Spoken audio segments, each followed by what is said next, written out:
Hello everyone, welcome back to the Shakya's corner. आप सब कैसे हैं? आशा है सभी अच्छे होंगे। तो आज मैं आप सब के लिए जेड प्लांट के बारे में कुछ केयर टिप्स लेकर आई हूँ। आज मैं इसकी रिपोर्टिंग करने वाली हूँ क्योंकि मेरा ये प्लांट जो है इस सिरेमिक के पॉट में मैंने लगा रखा था। जब मैंने ख़रीदा था तो बहुत छोटा सा प्लांट था, तो उस समय मैंने सिरेमिक के पॉट में लगा दिया। लेकिन अब चूँकि ये बड़ा हो गया है और वेट की वजह से एक तरफ झुक गया है, तो अब मुझे इसकी रिपोर्टिंग करनी है।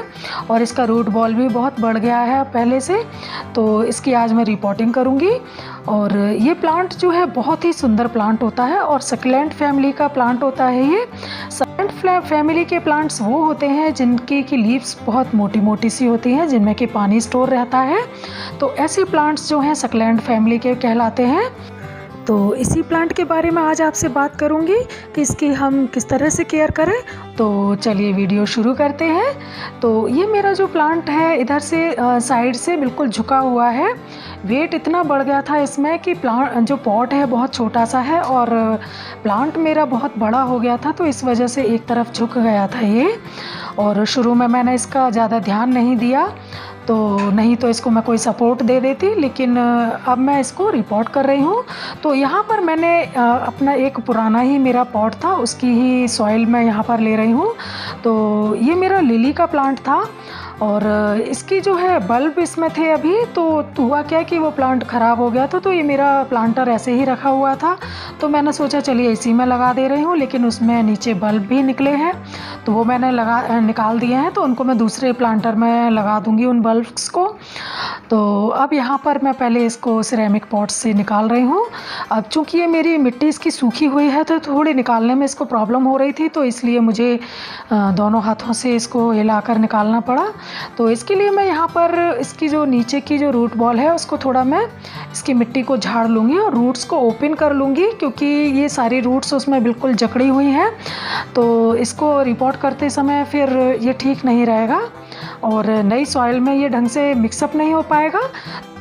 तो यहाँ पर मैं अपने प्लांट को लगाने के लिए जो मैंने सॉइल तैयार की है उसमें मैंने एक भाग तो मिट्टी ले ली है जो कि गार्डन सॉइल ही है, और ये मेरे पुराने प्लांटर की मिट्टी है। और साथ में मैंने उतनी ही डाल ली है यहाँ पर कोकोपीट। और कोकोपीट खैर मेरे पास थी, अगर आपके पास कोकोपीट नहीं है तो आप इसमें नॉर्मल जो सैंड होती है, रिवर सैंड, वो भी डाल सकते हैं। और पहले इन दोनों चीज़ों को ही अच्छी तरह से मैं मिक्स कर लूँगी। और फिर इसमें मैं साथ में डाल रही हूँ वर्मी कंपोस्ट, जो कि मैं हाफ़ पोर्शन डालूँगी। यहाँ पर मैंने 2 पार्ट तो मिट्टी और कोकोपीट के ले लिए हैं और हाफ़ पोर्शन जो है मैं वर्मी कंपोस्ट डाल रही हूँ। तो इन्हीं तीनों चीज़ों को अच्छी तरह से मिक्स करके इसी में ही मैं इस प्लांट को लगाऊंगी। तो मेरे पास कई जेड प्लांट हैं, 2-3 जेड प्लांट हैं, तो उन सब के लिए मिट्टी इकट्ठी तैयार कर रही हूँ। और भी प्लांट्स लगाऊंगी अभी इस समय।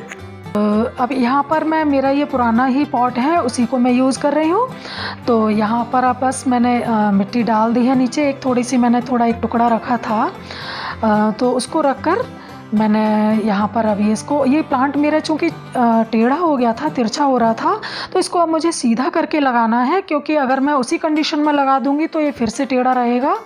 इसलिए अब इसे मैं थोड़ा तिरछा करके लगा रही हूँ जिससे कि ये सीधा बना रहे।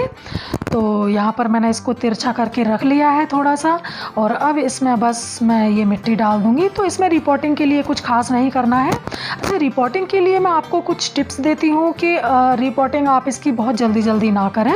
जब आपको लगे कि इसका रूट बॉल बढ़ गया है, रूट्स इसकी बाहर दिखाई देने लगी हैं, या फिर मिट्टी में आपके कोई बीमारी लग गई है, या प्लांट में कोई बीमारी है, या आप चाहते हैं कि आपकी ये मिट्टी ख़राब हो गई तो आप इसे बदलना चाहते हैं, तो ऐसी ही कंडीशंस में इसको बदलें। हर समय इसको बदलने की कोई ख़ास ज़रूरत नहीं पड़ती है और बहुत लंबे समय तक चलता है।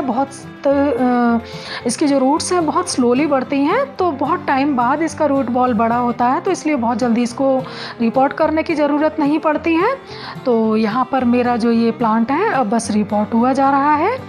और प्लांटर में जो साइड में थोड़ी खाली जगह रह गई है, बस उसमें मिट्टी डाल कर उसको अच्छी तरह से प्रेस कर दूंगी, जिससे कि सारे साइड पॉकेट्स जितने भी हैं वो सारे भर जाएं अच्छी तरह से।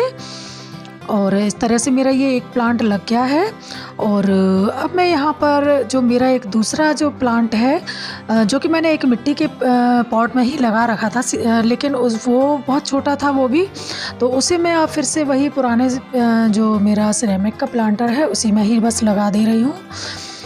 और इसे भी मैंने लगा दिया है। और इसमें मैं जो थोड़ी सी जो प्लांट लगाते समय जो कटिंग्स गिर गई थी, उसके जो टुकड़े गिर गए थे प्लांट के, तो वो मैं इसमें ही लगा दे रही हूँ। इसमें पहले से ही मैंने कुछ कटिंग्स लगा रखी हैं। तो ये मेरा बस एक छोटा सा बाउल है जो कि नवरात्रि में बच्चों को दिया जाता है। अब चूँकि मेरे बच्चे बड़े हो गए हैं तो वो इनमें खाना पीना अब चाहते भी नहीं हैं, तो फिर मैंने इसे इस तरह से यूज कर लिया। और ये इस तरह से मेरे सारे प्लांट्स लग गए हैं। और बस अब इनमें पानी डाल रही हूँ, और पानी डालने के बाद इनको अब मैं रख दूँगी।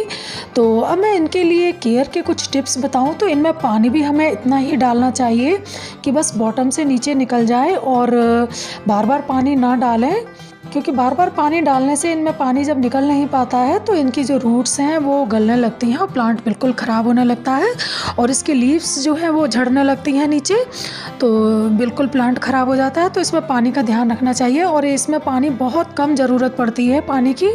पानी इस प्लांट में बहुत ज़्यादा ना डालें, बहुत कम पानी डालें। जब देखें ऊपर की मिट्टी बिल्कुल सूख गई है उसके भी 1-2 दिन बाद ही पानी डालें, इसमें बहुत जल्दी जल्दी पानी ना डालें। और अब बात करें सनलाइट की, तो ये प्रॉपर फुल सनलाइट वाला प्लांट है, और इसे हमें बिल्कुल फुल सनलाइट में रखना चाहिए। और अंदर इंडोर प्लांट नहीं है, ये आउटडोर प्लांट है।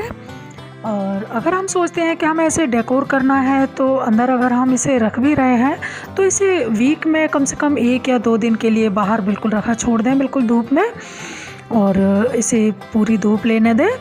और अब चूँकि विंटर आ रहे हैं तो धूप ऐसे भी कम रहेगी, तो ऐसे में हमें इसे बिल्कुल फुल सनलाइट में ही रखना है। लेकिन जब बादल हो जाते हैं या कोहरा होता है तो ऐसे समय में इसे हमें शेडी एरिया में रख लेना चाहिए। लेकिन वो शेडी एरिया भी ऐसा हो जहाँ पर प्रॉपर सनलाइट आती हो या बाहर की रोशनी आती हो, बिल्कुल अंधेरे में ना रखें। तो इस और ये गर्मी के दिनों में भी जो 45 टेम्परेचर होता है उसमें भी बहुत अच्छे से ग्रो करता है, तो इसे फुल सनलाइट में रखें। और बात करें अगर इसमें फर्टिलाइज़र की, तो फर्टिलाइज़र भी इसमें बहुत ज़्यादा देने की ज़रूरत नहीं होती है, बहुत ज़्यादा ईजी टू ग्रो प्लांट है ये। और इसे साल में बस 2 बार वर्मी कंपोस्ट दे सकते हैं, या फिर केमिकल वाली अगर खाद डालना चाहते हैं तो फिर NPK 19-19-19 है, वो थोड़ी सी बस 1 पिंच लगभग ली और इसके ऊपर थोड़ी सी इसकी मिट्टी में मिला दी। और बहुत ज़्यादा इसमें खाद की ज़रूरत नहीं होती है, बहुत आसानी से प्लांट उगाता है। और इस बात का ध्यान रखें कि इसकी समय समय पर प्रूनिंग करते रहें। और प्रूनिंग करने में जो कटिंग्स निकलती हैं उन्हें आप किसी भी गमले में लगा दें तो वो फिर से ग्रो हो जाती हैं और फिर से आपके पास नए प्लांट्स आ जाते हैं। इसका प्रोपेगेशन बहुत आसान होता है। एक तो हम इसे कटिंग से प्रोपेगेट कर सकते हैं, और दूसरा हम इसका रूट डिवीज़न से भी प्रोपेगेशन कर सकते हैं, क्योंकि इस प्लांट में जब ये थोड़ा सा बड़ा होने लगता है तो इसके साइड में और भी प्लांट्स उगाते हैं, तो उन्हें हम बाहर निकाल कर रूट से अलग करके और इसे और भी इससे प्लांट बना सकते हैं। तो इस तरह से इस प्लांट का प्रोपेगेशन बहुत आसान है। तो यही कुछ मेरे टिप्स थे इस प्लांट के लिए। तो आशा है आपको मेरा ये वीडियो पसंद आएगा। अगर वीडियो पसंद आता है तो मेरे इस वीडियो को लाइक करें, उस पर अपने सजेशन और कमेंट्स ज़रूर दें, और मेरे चैनल को सब्सक्राइब कर लें, और साथ में जो बेल बटन है उसे भी ऑल पर सेट कर लें, और जिससे कि नोटिफिकेशन आपको समय से मिलते रहें और आप मेरे वीडियोस को देख पाएँ। Thank you so much.